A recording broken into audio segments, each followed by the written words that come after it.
Hello students, today we are study class first lesson first का exercise जो revision के बाद पहला एक्सरसाइज जो है हम शुरू करेंगे। Learn the spelling of this she words. ये शी वर्ड्स का स्पेलिंग, शी वर्ड्स का मतलब स्त्रीलिंग का पुल्लिंग में आपको करना है, पुल्लिंग का स्त्रीलिंग में करना है। तो पहले आपको now right the correct she word with each he word. She माने ही वर्ड के सामने, पुल्लिंग के सामने स्त्रीलिंग लिखना है। Boy girl, man woman, son daughter, brother sister, uncle aunt, father mother. तो ये आपका पुल्लिंग माने पुल्लिंग का स्त्रीलिंग हो गया। तो ये आपको ऊपर दिया हुआ है, वो उसी वर्ड्स को इधर यूज़ करना था। दूसरा एक्सरसाइज है वर्क विथ योर पार्टनर।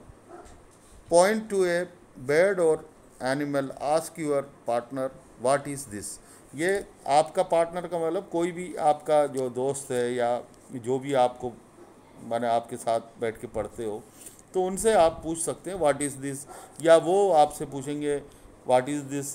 तो आपको एक एक चीज़ की बात मैंने बताना है इंग्लिश में कि ये हॉर्स है, ये लायन है, ये डॉग है, ये बॉय है, ये काऊ है ना, ये बर्ड है, ये ट्री है।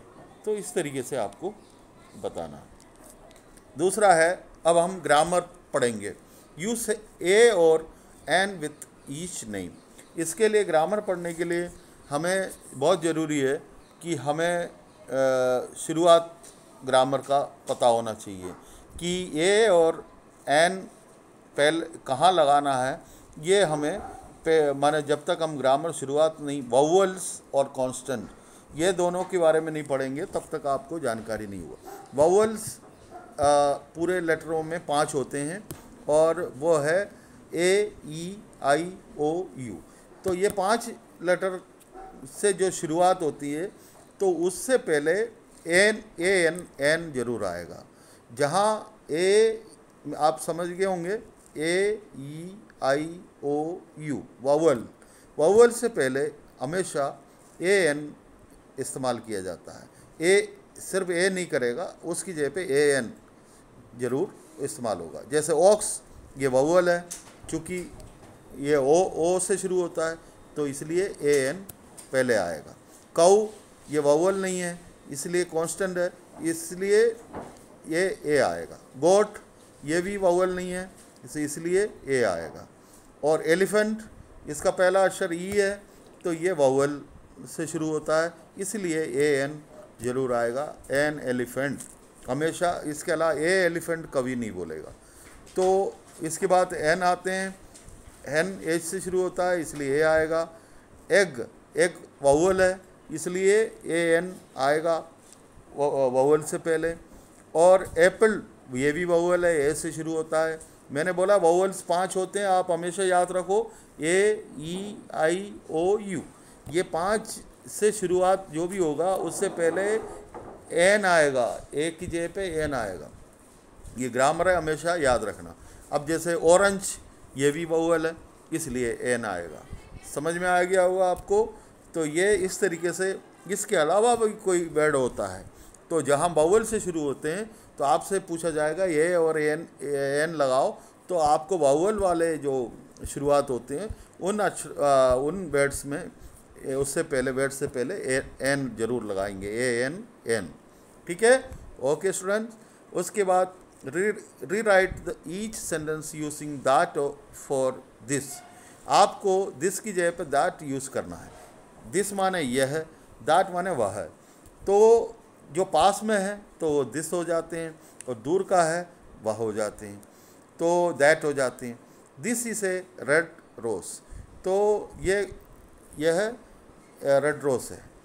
That is a red rose, तो ये यदि दूर में है तो रेड रोज माने तो हम दैट कहते हैं। This is a big kite, तो हम क्या कहेंगे, that is a big kite. This is a red carrot, carrot that is a red carrot. This is a lovely dot, that is a lovely dot. Okay students,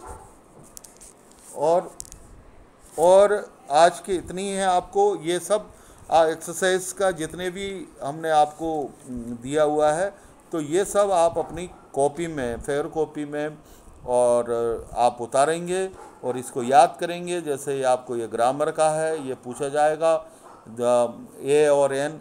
अगले महीने आपको next month आपका जो है टर्मिनल एग्ज़ाम 3 माही परीक्षा होगी, उसमें आपको ये पूरा एक्सरसाइज में से और क्वेश्चन आंसर में से आपसे कई क्वेश्चंस और एक्सरसाइज वाले पूछेंगे। ग्रामर में ये और एन कहाँ लगेगा इसके बारे में पूछेंगे, दैट और दिस का ये पूछेंगे। तो इस तरीके से सभी पूछ सकते हैं, और जितने भी एक्सरसाइज है, और ये आपसे पूछा जाएगा कि शी वर्ड्स और ही वर्ड्स माने स्त्रीलिंग और पुल्लिंग। बॉय का उल्टा क्या कहते हैं, माने वो स्त्रीलिंग क्या होता है गर्ल, मैन का क्या होता है वुमेन, सन का क्या होता है डॉटर, ब्रदर का क्या होता है सिस्टर, अंकल का आंट, फादर का मदर।